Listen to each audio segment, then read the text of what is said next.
Shiv Mahapuran episode 1। विषय: सृष्टि से पहले क्या था। नमस्कार। सनातन धर्म के दिव्य ज्ञान को समर्पित इस श्रृंखला में आपका स्वागत है। इस श्रृंखला में हम जानेंगे शिव महापुराण में वर्णित उन रहस्यों को जो भगवान शिव की महिमा और सृष्टि की उत्पत्ति का गहन वर्णन करते हैं। शिव महापुराण केवल एक कथा नहीं है, ये वो ग्रंथ है जिसमें सृष्टि के निर्माण, देवताओं की उत्पत्ति और भगवान शिव की अनंत महिमा का विस्तार से वर्णन किया गया है। आज के इस प्रथम एपिसोड में हम एक ऐसे प्रश्न का उत्तर जानने का प्रयास करेंगे जो हजारों वर्षों से मानव मन में उठता रहा है। सृष्टि के बनने से पहले क्या था। आज हम जिस संसार को देखते हैं उसमें असंख्य ग्रह हैं, तारे हैं, आकाश गंगाएं हैं, पृथ्वी है, आकाश है, दिन और रात है। लेकिन एक समय ऐसा भी था जब इन सबका अस्तित्व नहीं था। शिव महापुराण के अनुसार सृष्टि के आरंभ से पहले न पृथ्वी थी, न आकाश, न सूर्य था और न चंद्रमा, न दिन था और न रात, न समय का कोई अस्तित्व था और न ही दिशाओं का। चारों ओर केवल एक असीम और गहरा शून्य था। वो शून्य इतना विशाल और इतना शांत था कि उसकी कल्पना करना भी हमारे लिए कठिन है। न वहां कोई ध्वनि थी, न कोई गति, न कोई रूप था और न ही कोई आकार। सब कुछ एक असीम और शांत शून्य में स्थित था। लेकिन उस अनंत शून्य के भीतर भी एक परम दिव्य सत्ता विद्यमान थी। वो परम सत्ता थे भगवान शिव। भगवान शिव को अनादि और अनंत कहा जाता है। अनादि अर्थात जिनका कोई प्रारंभ नहीं, अनंत अर्थात जिनका कोई अंत नहीं। भगवान शिव न तो किसी से उत्पन्न हुए हैं और न ही उनका कभी विनाश होता है।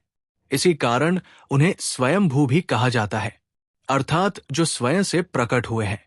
शिव महापुराण में बताया गया है कि भगवान शिव ही इस संपूर्ण सृष्टि के मूल कारण है। वही इस ब्रह्मांड के सृजनकर्ता भी है, पालनकर्ता भी है और संहारकर्ता भी। भगवान शिव को आदियोगी और महाकाल भी कहा जाता है।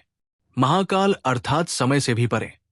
समय का भी प्रारंभ भगवान शिव से ही माना जाता है। जब कुछ भी नहीं था तब भी भगवान शिव की दिव्य चेतना उस शून्य में विद्यमान थी। वो चेतना ही इस पूरे ब्रह्मांड का मूल आधार है। जब भगवान शिव की इच्छा हुई कि इस शून्य से सृष्टि का निर्माण होना चाहिए, तब उनकी दिव्य शक्ति प्रकट हुई।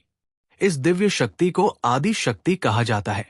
आदि शक्ति भगवान शिव की ही शक्ति है। यही शक्ति आगे चलकर माता पार्वती के रूप में जानी जाती है। भगवान शिव और आदि शक्ति का ये मिलन ही सृष्टि के निर्माण का पहला चरण माना जाता है। यहीं से इस ब्रह्मांड में पहली बार सृजन की प्रक्रिया प्रारंभ हुई। शिव महापुराण में बताया गया है कि इसी दिव्य शक्ति से आगे चलकर ब्रह्मांड के विभिन्न तत्व प्रकट हुए। धीरे धीरे इस सृष्टि में गति आई, ऊर्जा का विस्तार हुआ और फिर आरंभ हुआ सृष्टि के निर्माण का दिव्य क्रम। इसी क्रम में आगे चलकर प्रकट हुए ब्रह्मा जी, जिन्हें सृष्टि का रचयिता माना जाता है, और प्रकट हुए भगवान विष्णु, जिन्हें इस सृष्टि का पालनकर्ता कहा जाता है। लेकिन ये घटना कैसे हुई? ब्रह्मा और विष्णु का प्रकट होना भी अपने आप में एक अत्यंत अद्भुत और रहस्यमयी घटना है।